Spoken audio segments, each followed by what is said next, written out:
저희가 사순절 이제 보내고 있습니다. 사순절 기간 동안 광고 드린 대로 많은 분들께서 성경 필사 마가복음 참여하고 있으신데요.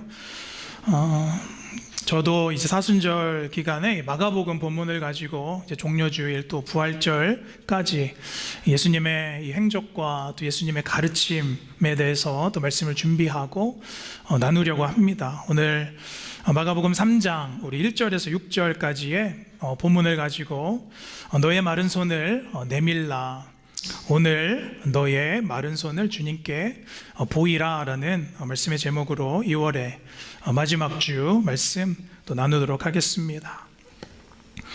독일의 화가 중에요, 우리 알버트 듈러라는 화가가 있었습니다.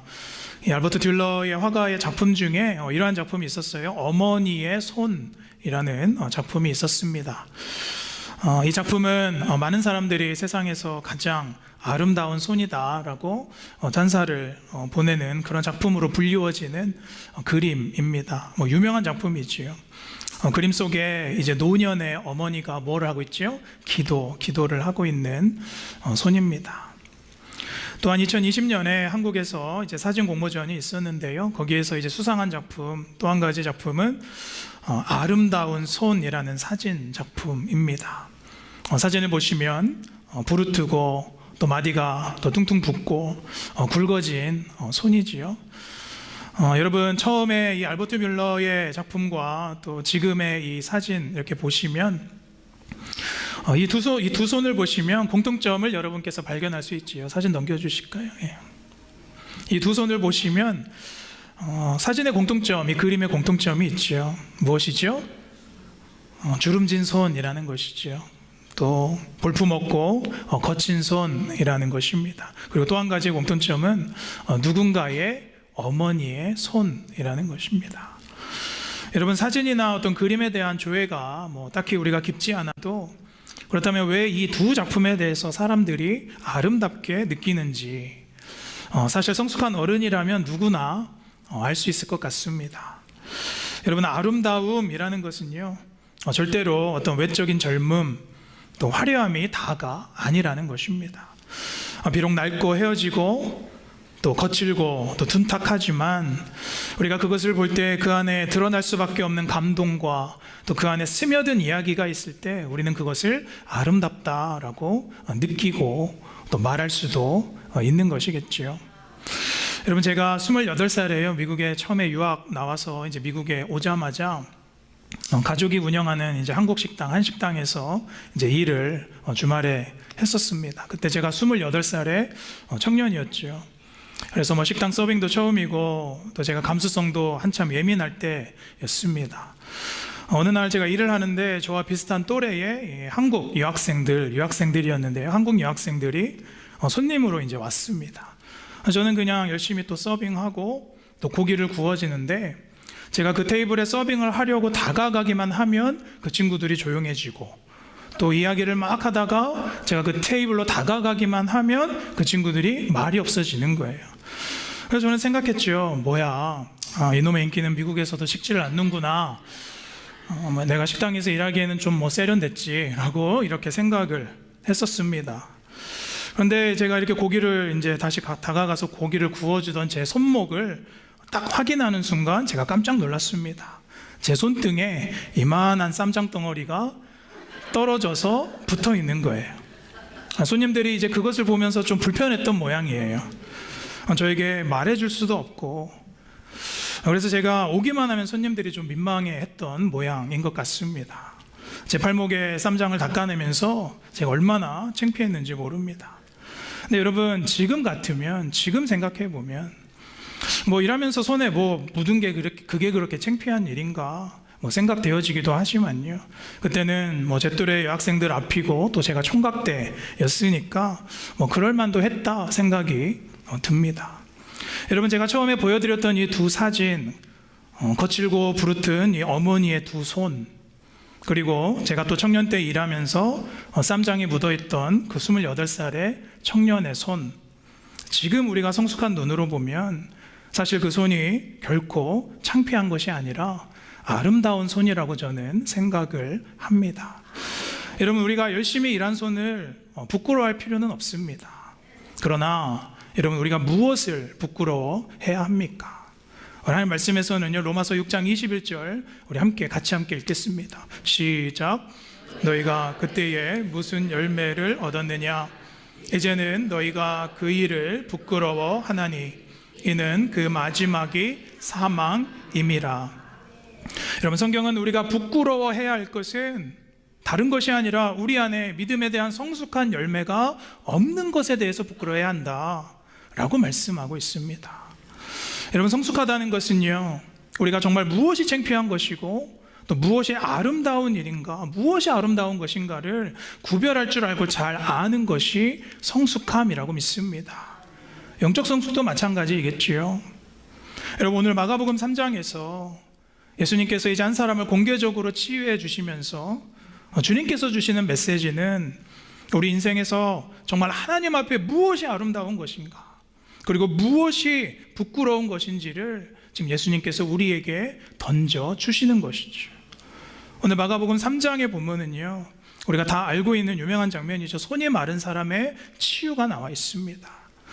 사실은 이 본문 이전에 우리 2장의 말씀 23절부터 28절의 이야기, 그리고 오늘 말씀의 3장 이 본문이요, 함께 이어지고 있는 말씀이죠.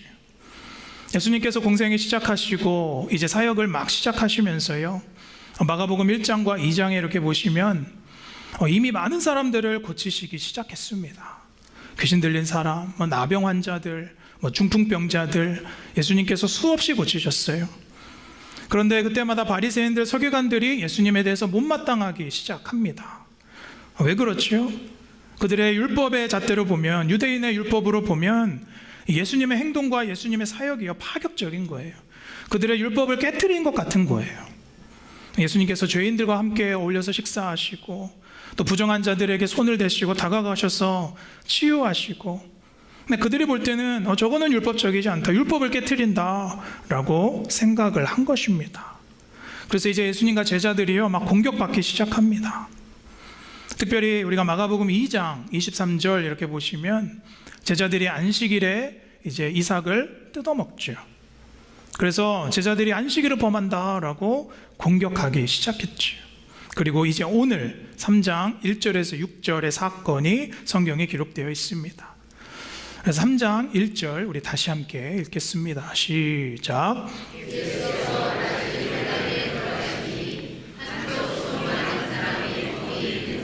아멘. 여기에 다시 회당에 들어가셨다라고 되어 있지요. 그러니까 예수님께서 이미 회당에 몇 차례 들어가셨었다는 거예요. 마가복음 1장에 이렇게 보시면 회당에 가셔가지고 사람들을 가르치시고 또 귀신을 쫓아내신 기록되어 있습니다. 그러니까 예수님께서 다시 갔다라는 말은요, 예수님께서 어떤 일부러 의도와 목적을 가지고 이제 회당에 다시 들어가셨다라는 거예요. 1절 후반부 계속해서 보시면요, 그 회당 안쪽에 한쪽 손이 마른 사람이 있었다라고 되어 있지요. 그리고 2절로 다시 넘어가 보시면 이제 사람들이 예수를 고발하여 안식일에 그 사람을 고치시는가 주시하고 있었다. 그러니까 사람들의 관심은 예수님께서 안식일에 다시 회당에 오셨는데 어떤 사람을 치유하고 기적을 베푸는 것에 관심이 있는 것이 아니라 안식일에 그 사람을 고치시는가 고치시지 않는가, 그것이 궁금한 거예요. 여러분, 우리가 오늘 이 말씀을 좀 더 살펴보기 전에요, 오늘 본문이 말하고 있는 핵심을 좀 미리 알면 좋겠습니다. 오늘 이 본문 3장 1절에서 6절까지의 핵심은 딱 두 가지입니다. 먼저는 예수님께서 회당의 손 마른 자를 치유하신 것, 또 두 번째는 이제 그 모습을 통해서 바리새인들을 향한 책망, 가르침, 이 두 가지가 핵심입니다. 그래서 오늘 저희도요, 이 두 가지 핵심을 통하여서 이제 예수님께서 일부러 다시 회당에 가셔서 손이 마른 자를 치유하시고 또 하나님께서, 예수님께서 말씀하시고 또 보여주시고자 했던 그 의도를 오늘 말씀을 통해서 우리 신앙에 비춰보게 되시기를 소원합니다. 자, 다시 3절로 가보시면 예수님께서 이제 함께 읽겠습니다. 시작. 예수께서 손 마른 사람에게 이르시되 한가운데에 일어서라 하시고, 여러분, 예수님께서 사역을 하실 때 성경에서 예수님의 치유 장면은 우리가 너무나도 많이 볼 수 있습니다. 그런데 예수님의 치유 장면에는 항상 두 가지의 경우가 있습니다. 첫 번째 경우는요, 병자가 먼저, 이제 아픈 사람이 먼저 예수님께 나와서 요구하고 고쳐달라라고 하는 경우입니다. 다윗의 자손이여 나를 불쌍히 여겨주소서라고 예수님께 먼저 병자가 와서 요청하는 경우입니다. 또 한 가지는 이제 예수님께서 직접 그 병자에게 의도적으로 접근하셔서 이제 치유해 주시는 경우가 있습니다. 그러니까 일부러 사람들에게 보여주시면서 또 치유하시는 경우도 있지요. 대표적인 것이 우리가 알고 있는 것처럼 베데스다 연못에 38년 된 병자가 이제 예수님께서 직접 찾아가셔서 치유한 경우지요. 여러분, 오늘도 이 본문에서 손이 마른 사람이 직접 예수님께 나를 고쳐주십시오라고 요청한 것이 아니지요.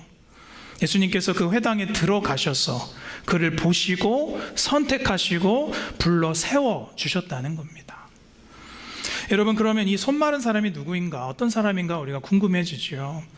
사실 이 공관복음 세 곳에서 이 손이 마른 사람에 대한 본문이 나오지만 성경에서는 많은 정보를 주고 있지는 않습니다. 여러분, 성경에서 이 손이라 함은 무엇을 의미합니까? 힘과 능력을 의미하죠. 하나님의 오른손, 그것은 무엇이죠? 하나님의 권능. 그래서 이 손이라는 것은 항상 힘, 어떤 사람의 능력을 의미하지요. 그런데 오늘 성경에서 손이 말랐다라고 하는 이 표현은요, 마르다, 이 마르다라는 단어가 쓰여졌어요. 마르다라는 단어는요, 이 크세로스라는 단어로 쓰여졌습니다. 그래서 이 크세로스, 손이 말랐다라는 단어는요, 손이 오그라들다, 쪼그라들다라는 뜻이에요. 근데 여러분, 이 단어를 문법으로 보면 수동태로 되어 있어요. 그래서 무슨 뜻이냐면 어떤 물리적인 힘에 의해서 이 손이 쪼그라들었다는 거예요. 오그라들었다는 거예요. 그러니까 여러분, 이 사람이요, 날 때부터 손에 장애가 있었던 사람이 아니라 후에 어떤 물리적인 힘에 의해서 장애를 입었다는 것이죠. 성경의 외경이나 그리고 역사적인 어떤 기록에 의하면 이 손이 마른 사람은 평생 동안 돌을 다뤘던 석정이다라고 말하기도 합니다. 그러니까 이 사람은요, 평생 돌을 다듬고 돌에 관한 일을 하다가 아마도 어떤 사고나 혹은 어떤 계기로 정상적인 손을 다친 사람으로 우리가 추측해 볼 수 있어요. 여러분, 지금이나 당시나 이 손은 우리에게 너무나 중요하지. 손은 사람의 능력과 힘, 그리고 삶의 방편을 말합니다.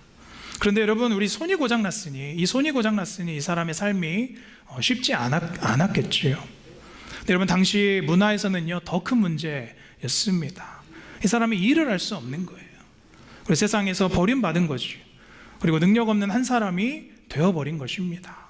잘 살아오다가 한순간에 이제 부정한 사람이 된 것이죠. 그래서 이 사람은 어쩌면 그 상처와 그 인생의 패배감을 가지고 있었을 것 같아요. 그 고장난 손으로 아무것도 할 수 없어서 그저 회당에 앉아 있었던 것이죠. 이제 예수님께서 그 사람을 보시고 이제 의도적으로 불러 세우신 것입니다. 자, 여러분, 저는 오늘 이 말씀을 우리가 다루면서 우리가 다른 것에 좀 집중할 것이 아니라 먼저는 우리의 모습을 이 손이 마른 사람에게 한번 대입해 보기를 원합니다. 물론 우리가 물리적으로 손을 다치지는 않았지만 우리가 이 영적으로 손이 마른 사람의 모습을 하고 있을 수도 있다는 것이죠. 그래서 오늘 우리가 본문을 통해서요, 첫 번째로 우리가 집중하고 싶은 것은 우리 1번 같이 함께 읽겠습니다. 시작. 실패한 나의 마른 손을 주님께 내밀어야 합니다. 어떤 손을 내밀어야 돼요? 과거의 마른 손. 여러분, 주님께서 회당에서 이 손 마른 사람을 일으켜 세운 이유는요, 가장 먼저는 이 사람 자체, 이 사람의 영혼에 대한 치유가 이루어졌다는 거예요. 한 영혼에 대한 예수님의 자비와 긍휼과 그 예수님의 마음이지요. 여러분, 예수님은 그 사람의 마음을 헤아리셨을 것 같아요. 여러분, 우리가 무언가를 엄청 잘하는 사람을 우리가 뭐라고 부르죠? 선수라고 부릅니다. 그 사람이 어떤 일을 잘하면 야, 그 사람 선수네 라고 말하지요. 선수의 이 한자가요, 가릴 선자와 또 손수자로 되어 있어요. 그러니까 이 선수라는 뜻은 물론 어떤 경기에 나가기 위해서 뽑힌 사람, 가려진 사람이라는 것을 말합니다. 그런데 손이 좋은 사람을 또한 의미하기도 하는 것이지. 근데 여러분, 이 손이 마른 이 사람은요, 당시에 세상에서 일을 하고 싶어도 뽑히지가 않는 거예요. 오히려 손이 성치 않아서 부정한 사람 취급받고 또 무능력한 사람이 이제 돼버린 겁니다. 사랑하는 여러분, 우리도 삶을 살아가면서 우리에게 이러한 감정, 그런 느낌 받을 때가 분명히 있지요. 우리는 우리 모두가 우리 인생에서 그럴듯한 선수가 되고 싶었습니다. 우리가 특별히 이민 생활하면서 또 그동안 나의 삶을 지나오면서 사실 내 손이 정말로 능력 있는 손이기를 모두가 원했었다는 거예요. 그런데 점점 내가 아무것도 아닌 사람처럼 느껴질 때가 있고 또 내가 무능력한 사람 같은 그런 마음이 들 때가 오지요. 지난 시간을 돌아보면 내가 실패한 것 같고 내가 좌절되고 또 나의 손이 그냥 마른 것 같은 힘이 없는 그런 패배감을 맛볼 때가 분명히 있다는 거예요. 제가 이 학위를 목회 상담으로 받았는데요. 제가 썼던 논문의 주제가 이제 이주 여성들의 영적, 성경적 자존감에 대해서 제가 연구를 하고 논문을 썼습니다. 근데 남자나 여자나 이주 오신 분들은 다 비슷하지요. 미국 와서 이민 생활하면서 우리의 자존감이요 많이 낮아집니다. 이 타국에서 미국에서 산다는 것은 사실 내가 나를 부정해야 할 때가 참 많아요. 언어도 어렵고요. 또 한국에서의 내가 했던 일과 여기에서의 일이 전혀 다르죠. 경력도 단절되고요. 그래서 제가 이렇게 성도님들 이야기 나누다 보면 이런 말씀들을 많이 하세요. 목사님, 제가 여기서 할 수 있는 것이 참 많지 않은 것 같습니다. 그래서 우리가 마치 핸디캡을 가진 것 같아서 우리의 영적인 자존감까지 낮아지기 쉽다는 것입니다. 여러분, 오늘 본문에서 이 손이 마른 사람도 그랬겠지요. 누군가와 이렇게 악수를 할 때 손을 쉽게 못 내미는 거예요. 또 장애를 들키지 않기 위해서 소매 안에 옷을 꽁꽁 숨기기도 했을 것 같아요. 여러분, 이러한 모습이 우리의 미국에서의 삶이 아니었습니까? 그럼 오늘 주님께서 그 사람을 회당에서 이제 불러 세우시는 거예요. 우리 3절 함께 읽겠습니다. 함께 읽겠습니다. 시작. 예수께서 손 마른 사람에게 이르시되 한가운데 있어라 하시고, 예수님께서 내가 너를 뽑았다라고 말씀하시는 거예요. 너를 세우겠다라고 말씀하시는 거예요. 사랑하는 여러분, 우리 하나님께서는 우리의 패배와 또 우리의 실패를 통하여서도 일하시는 분이 우리 하나님인 줄로 믿습니다. 여러분, 우리가 항상 착각하는 것이 다 잘 되는 것이 하나님의 뜻이라고 생각할 때가 많아요. 근데 그렇지 않지요. 우리가 상처받고 또 때로는 낭망할 수밖에 없고 내가 실패하고 좌절해서 어찌할 바 모르는 이 마른 손을 통해서도 하나님께서는 일하시는 줄로 믿습니다.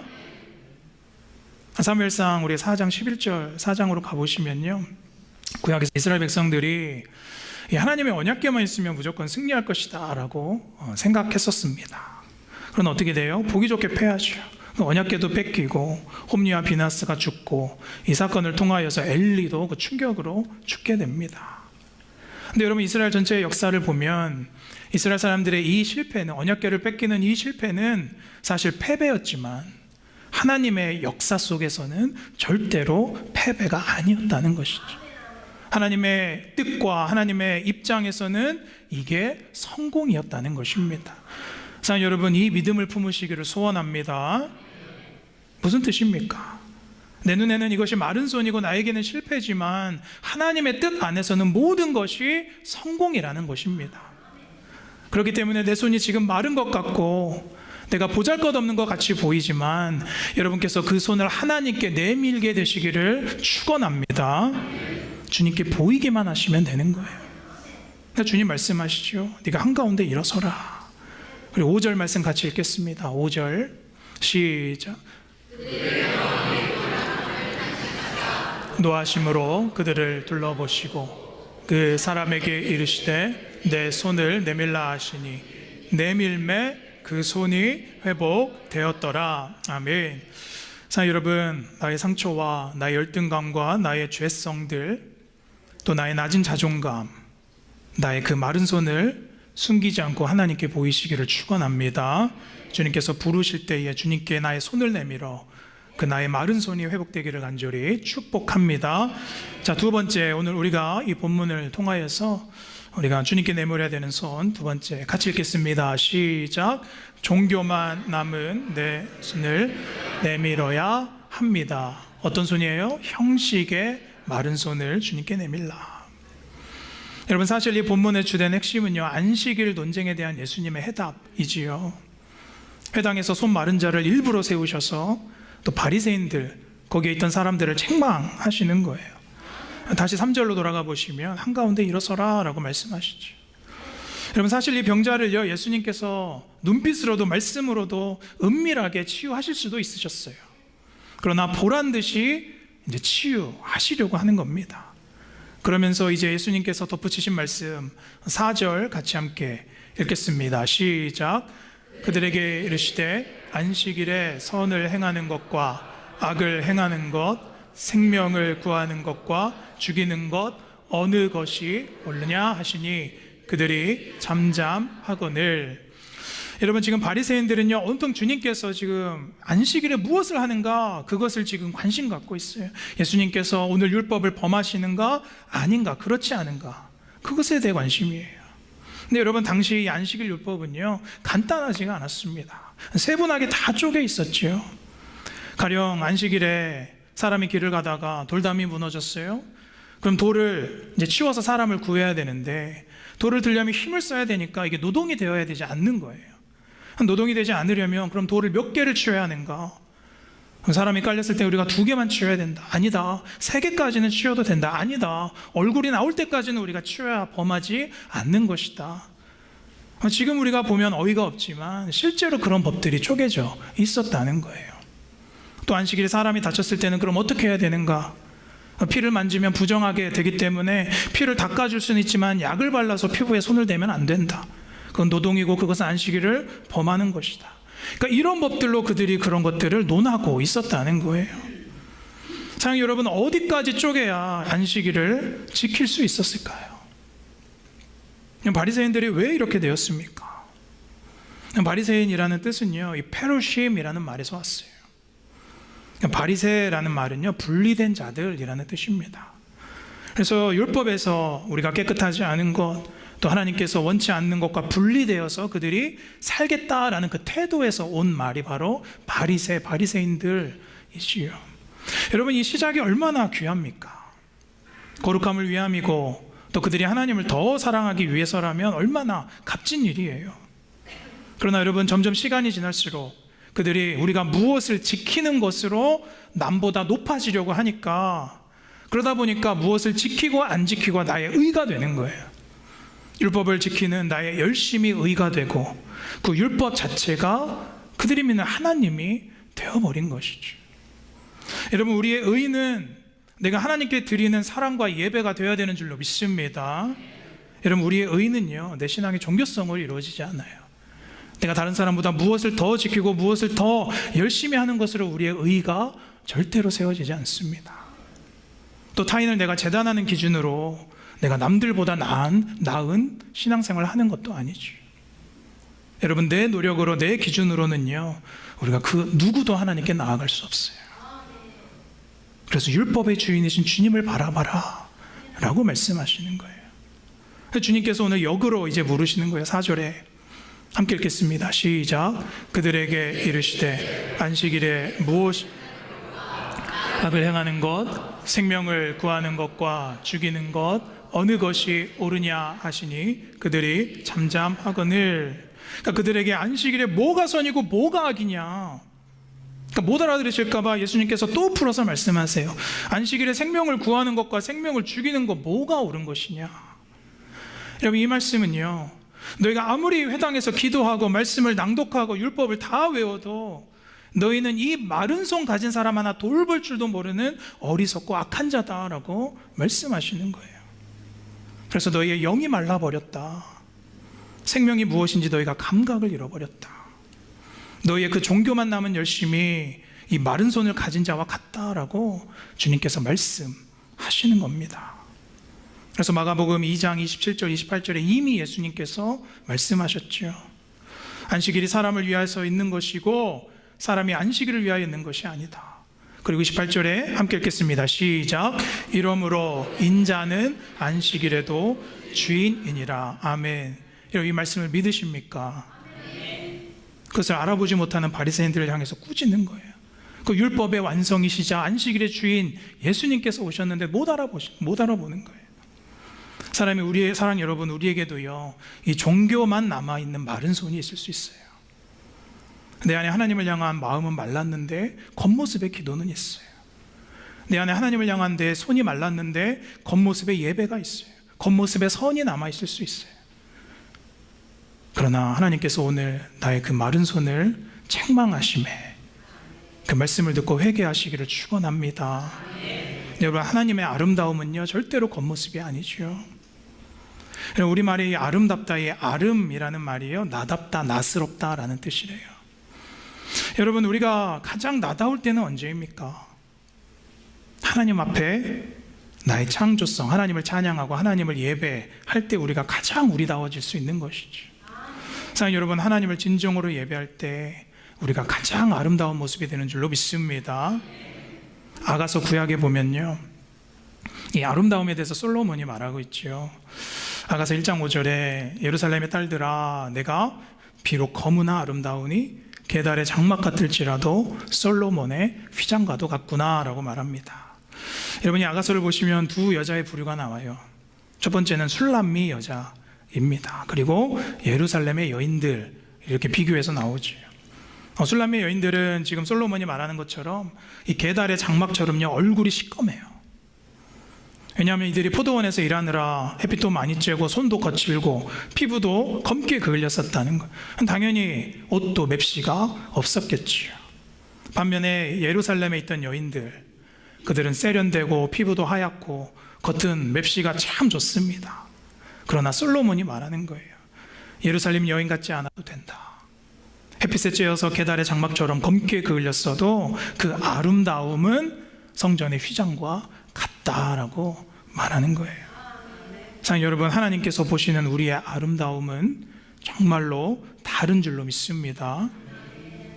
당시 무엇을 지키고 안 지키고의 그 판단과 정죄와 평가와 비판에 갇혀 사는 그 바리새인들, 그리고 당신의 그 율법 때문에 짓눌려 있는 사람들에게 우리 마태복음 11장 28절에 주님께서 말씀하십니다. 우리 함께 읽겠습니다. 시작. 수고하고 무거운 짐진 자들아, 다 내게로 오라. 내가 너희를 쉬게 하리라. 아멘. 우리가 여기서 우리가 읽는 무거운 짐, 우리 삶의 고난, 고통, 어려움, 이런 것들로 우리가 생각할 수도 있겠죠. 맞지요. 그런데 사실은 당시 모든 사람들, 그 율법의 무게에 짓눌려 있던 사람들에게 예수님께서 말씀하시는 거예요. 수고하고 무거운 그 짐진 자들아, 다 내게로 와라. 내가 너희를 자유케 하리라. 사랑하는 여러분, 여러분에게 이 자유함이 있게 되시기를 축원합니다. 여러분, 때로는 뭐가 맞는가 뭐가 틀린가 그 재단이 먼저가 아니에요. 그 일의 목적과 본질이 한 영혼의 생명이고 하나님 나라에 합당하면 괜찮은 거예요. 그게 공동체의 방법이고 그게 예수 믿는 사람들의 관계인 줄로 믿습니다. 그 목적과 본질이요, 한 영혼이 돌아오는 것이라면 오늘 예수님께서 구원을 위해서 어떻게 하셔요? 안식일에도 일하셨다는 것이죠. 저는 이 강학종 목사님이라는 분이 하신 이 표현을 참 좋아하는데요, 이런 표현이 있어요. 신앙은 자기 있는 곳을 하나님 나라로 선포하는 싸움이다. 여러분, 신앙은요, 뭐가 맞고 뭐가 틀리고의 싸움이 먼저가 아니라는 거예요. 여러분, 신앙은 나로 인해서 나와 내 주변이 하나님 나라가 선포되는 싸움이라는 것입니다. 그럼요, 뭐가 맞고 틀리고는 알아서 구별되는 거예요. 오늘 내 손의 영적 감각이 무뎌졌는지 여러분 다시 한번 점검하시기를 원합니다. 5절 보시면 그들의 완약한 마음을 보시고 탄식하사 노하심으로 그들을 둘러보시고 이제 그 사람에게 말씀하시죠. 내 손을 내밀라 하시니 그 손이 어떻게 되었다? 회복되었더라. 사랑하는 여러분, 저는 오늘 이 주일에 여러분에게 다시 한번 도전드리고 싶습니다. 오늘 내가 하나님 앞에 내밀어야 할 그 마른 손, 그 마른 손이 무엇입니까? 여러분의 그 어떤 손이 하나님께 창피한 손입니까? 내 평생 수고한 손, 부르튼 손, 마디가 굵어진 손, 하나님께서 우리에게 잘했다, 수고했다, 아름답다 칭찬하실 줄로 믿어요.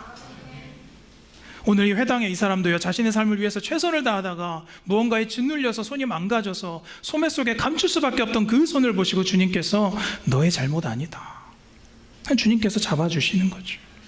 그러나 여러분, 더 부끄러운 손은 우리가 무엇입니까?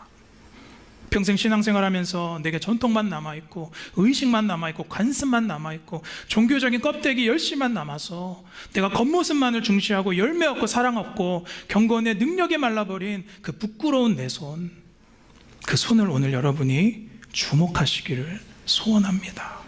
오늘 누가 용기 있게 일어나셔서 그 마른 손을 주님께 보이시고 내미시겠습니까?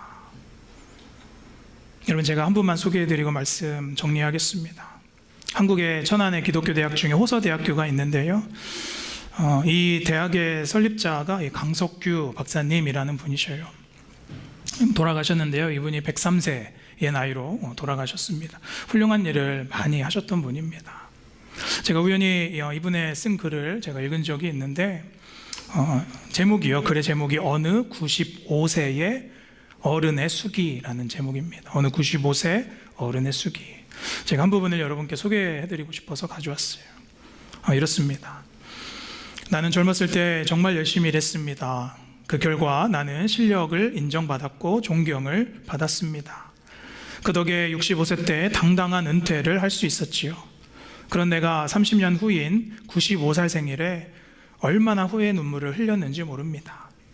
내 65년의 생애는 자랑스럽고 떳떳했지만 이후 30년의 삶은 부끄럽고 후회되고 비통한 삶이었습니다. 나는 퇴직 후 이제 다 살았다, 남은 인생은 그냥 덤이다 라는 생각으로 그저 고통 없이 죽기만을 기다렸습니다. 덧없고 희망이 없는 삶, 그런 삶을 무려 30년이나 살았습니다. 30년의 시간은 지금 내 나이로 95세로 보면 3분의 1에 해당하는 기나긴 시간입니다. 만일 내가 퇴직할 때 앞으로 30년을 더 살 수 있다고 생각했다면 나는 정말 그렇게 살지는 않았을 것입니다. 그때 나 스스로가 늙었다고 뭔가를 시작하기엔 늦었다고 생각했던 것이 큰 잘못이었습니다. 나는 지금 95세이지만 정신이 또렷합니다. 앞으로 10년을 어찌 살지, 더 살지 모릅니다. 이제 나는 하고 싶었던 공부를 하려고 합니다. 그 이유는 단 한 가지, 10년 후 맞이하게 될 105번째의 생일에 95살에 또 왜 아무것도 시작하지 않았는지 후회하지 않기 위해서입니다. 사랑하는 여러분, 제가 드리는 이 내용이요, 여러분께 자칫 지금이라도 뭐를 우리가 시작해야 한다, 그 정도 동기부여, 자기 발전, 그 정도 말씀으로 드리려는 말은 아닙니다. 여러분, 오늘 나에게 주님께서 만약 오늘 이 예배당에 들어오셔서 나의 손을 보고 나를 일으켜 세우신다면 여러분, 주님께서 나에게 뭐라고 하실까?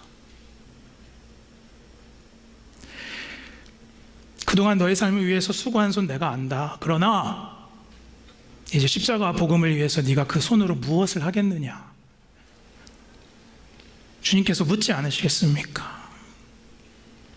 사랑하는 여러분, 아직 시간이 남아 있습니다. 주님 앞에 서는 날 나의 손이 마른 손이 되지 않기 위해서 나의 실패, 나의 과거, 나의 죄, 나의 낮은 자존감까지 그 오그라든 마른 손을 주님 앞에 내미는 자에게 오늘 주님께서 우리에게 회복시켜 주실 줄로 믿습니다.